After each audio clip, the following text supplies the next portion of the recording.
اعوذ باللہ من الشیطان الرجیم، بسم اللہ الرحمن الرحیم۔ عطا کر ہمارے ماں باپ کو لمبی عمر اے خدا، عطا کر ہمارے ماں باپ کو لمبی عمر اے خدا، کہ ان کی دعاؤں کے بنا ہماری زندگی ادھوری ہے۔ السلام علیکم۔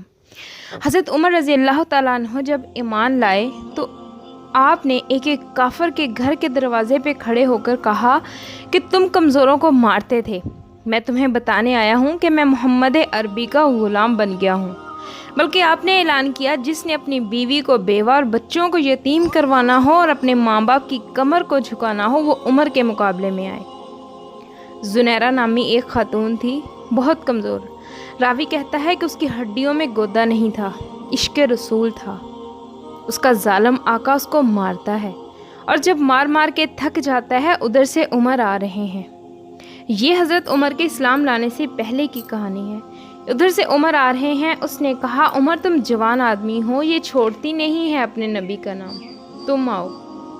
عمر کوڑا پکڑ لیتے ہیں، اسے مارتے ہیں، مارتے مارتے تھک جاتے ہیں تو پانی پینے لگتے ہیں۔ تو کہتے ہیں، مجھے تم پہ ترس نہیں آیا، میں پانی پینے لگا ہوں۔ اور پھر گلے میں کوڑا ڈال کر اس کی رسی کو بل دے دیا، اس کی آنکھیں باہر نکل آتی ہیں۔ اور عمر کہتے ہیں، بلا اپنے نبی کو جو تیری آنکھوں کی بینائی واپس کرے۔ تو اس نے آسمان کی طرف منہ کر کے کہا، اے مالک، میں کبھی بھی اپنی آنکھوں کی بینائی نہ مانگتی، لیکن اب تیرے نبی کی عزت کا سوال ہے۔ آنکھوں کی بینائی واپس ہو جاتی ہے۔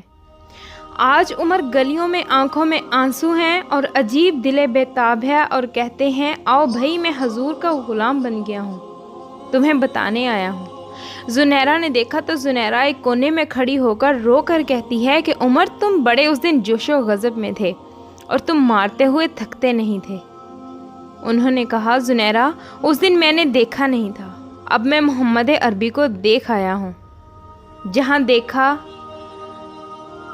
جنہ ویکھیا نہیں او کرن گلاں، جنہ ویکھیا او تے بول دے نہیں، جڑے محرم راز حقیقت دے او راز حقیقت کھول دے نہیں۔ حضرت عمر فاروق رضی اللہ تعالیٰ عنہ ایمان لائے۔ حضرت عبداللہ ابن مسعود رضی اللہ تعالیٰ عنہ فرماتے ہیں کہ حضرت عمر کا ایمان لانا مسلمانوں کے لیے باعث عزت تھی، ان کا ہجرت کرنا مسلمانوں کے لیے نصرت تھی، اور ان کی خلافت مسلمانوں کے لیے رحمت تھی۔ حضرت عمر وہ ہیں کہ میرے حضور صلی اللہ علیہ وآلہ وسلم نے فرمایا، جب نیک لوگوں کا ذکر کرو تو میرے عمر کا تذکرہ ضرور کیا کرو۔ میرا عمر وہ ہے کہ جب وہ ایک سمت سے آ رہا ہو، ایک گلی اور بازار سے آ رہا ہو، تو شیطان بھی آ رہا ہو تو عمر کو دیکھ کے راستہ تبدیل کر لے۔ حضرت عمر کی طبیعت کے اندر جو جاہ و جلال تھا، طبیعت کے اندر جو سختی تھی، وہ اسلام کے اندر آ کر بھی قائم رہی۔ آپ نے وہی سختی، وہی جاہ و جلال جو پہلے مسلمانوں کے خلاف تھا، اب کفار کے خلاف استعمال کیا۔ حضرت عمر کی طبیعت کے اندر وہ جوش و خروش بدستور موجود تھا، لیکن جس دن آپ خلیفہ بنے تو اس دن آپ نے ممبر پہ چڑھ کے جو خطبہ دیا، اس میں آپ رضی اللہ تعالیٰ عنہ نے فرمایا، لوگوں میں سخت اس لیے تھا کہ نبی اکرم نرم تھے، پھر میں سخت اس لیے تھا کہ حضرت ابوبکر صدیق رضی اللہ تعالیٰ عنہ نرم تھے، اب میں تخت خلافت پہ بیٹھا ہوں، اب میری سختی جو ہے وہ فاسقوں، فاجروں اور باغیوں کے لیے ہے، تم سب کے لیے میں نرم ہوں۔ سب سے کم جو تنخواہ بیت المال سے اگر کسی نے لی ہے، وہ حضرت عمر رضی اللہ تعالیٰ عنہ نے لی ہے۔ صرف 2 جوڑے لیتے تھے سال میں، اور راوی کہتا ہے کہ میں نے دیکھا اس میں بھی 17 پیوند لگے ہوتے تھے۔